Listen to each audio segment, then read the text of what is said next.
Bonjour à tous, on commence ce bulletin en Afrique du Sud, à Johannesburg plus précisément. C'est ouvert hier, mercredi, le sommet des BRICS qui regroupe le Brésil, la Russie, l'Inde, la Chine et l'Afrique du Sud. Parmi les 5 grandes puissances émergentes, seuls les présidents sud-africains et chinois étaient présents au premier jour. Cyril Ramaphosa et Xi Jinping ont donné le ton de cette 10e rencontre des BRICS. Un sommet avec 2 préoccupations majeures, le développement du continent africain et la riposte face aux mesures protectionnistes de Donald Trump. À peine le sommet des BRICS ouvert que le président chinois incrimine les États-Unis qui l'accusent de déstabiliser l'ordre mondial. Allons au Zimbabwe. Le chef de l'opposition a jeté hier mercredi un pavé dans la mare, moins d'une semaine des premières élections de l'après-Robert Mugabe. Le chef de l'opposition a averti que ces élections seraient, à ses yeux, très vraisemblablement entachées de fraude. Abou Sila.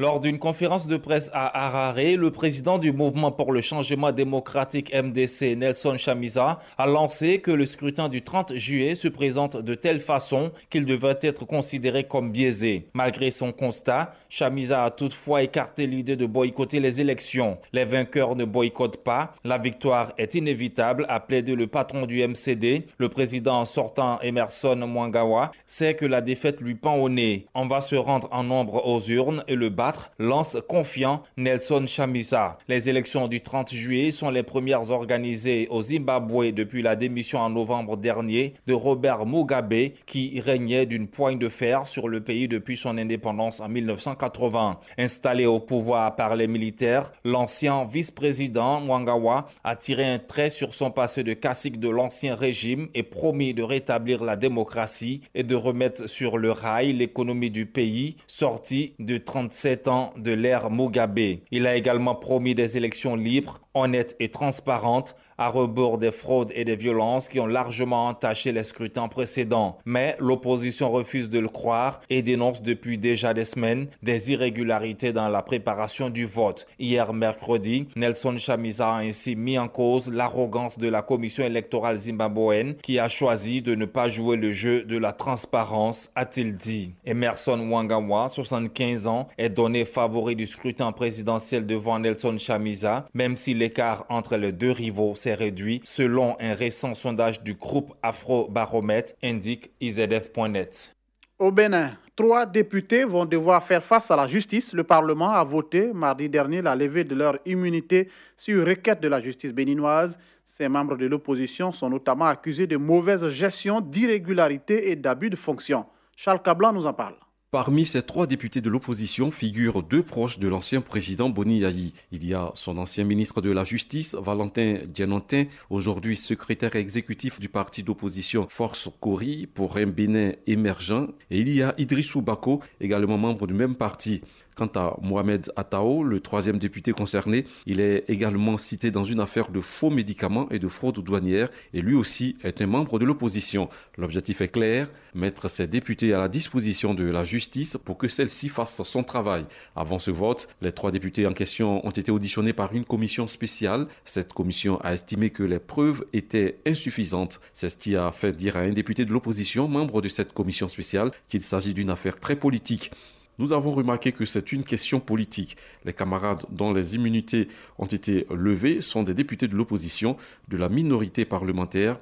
Et étant donné que c'est le gouvernement qui a demandé, il fallait donc lever leur immunité pour faire plaisir à l'exécutif. Affaire politique ou non, il revient donc désormais à la justice béninoise de statuer sur le sort de ces 3 députés. L'Union européenne a décidé de financer la construction d'un nouveau quartier général pour la force conjointe du G5 Sahel à Sévaré au Mali.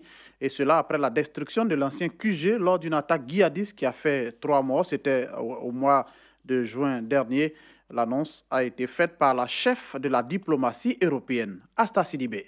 Nous avons décidé de soutenir pleinement la reconstruction du quartier général de Sévaré au Mali, confirmant notre engagement déterminé aux côtés des pays du G5 pour permettre aux institutions de contrôler pleinement leur territoire et de lutter contre le terrorisme et les trafics d'êtres humains, d'armes et de drogue, a expliqué Federica Morgherini dans un communiqué. Garantir la sécurité et le développement de la région est également un investissement dans notre propre sécurité, a-t-elle ajouté.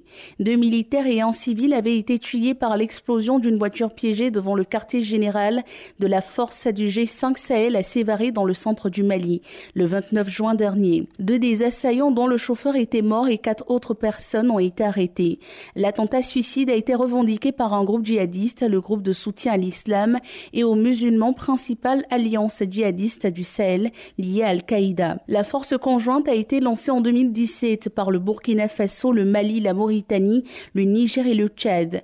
L'Union européenne lui a accordé un soutien financier de 100 millions d'euros. Elle devrait compter 5000 hommes repartis en 7 bataillons, 2 pour le Mali et le Niger et 1 pour le Tchad, le Burkina Faso et la Mauritanie, restant chacun sous son uniforme national.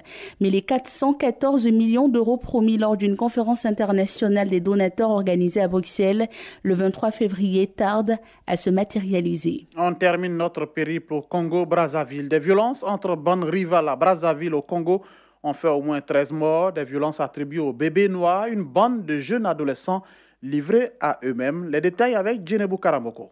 Au Congo-Brazzaville, le procureur a ouvert une enquête pour établir les circonstances dans lesquelles des personnes seraient décédées dans la nuit du dimanche au lundi. Selon une source policière, 13 personnes auraient trouvé la mort suite à des affrontements entre 2 bandes rivales dans le quartier populaire de Djiri à Brazzaville.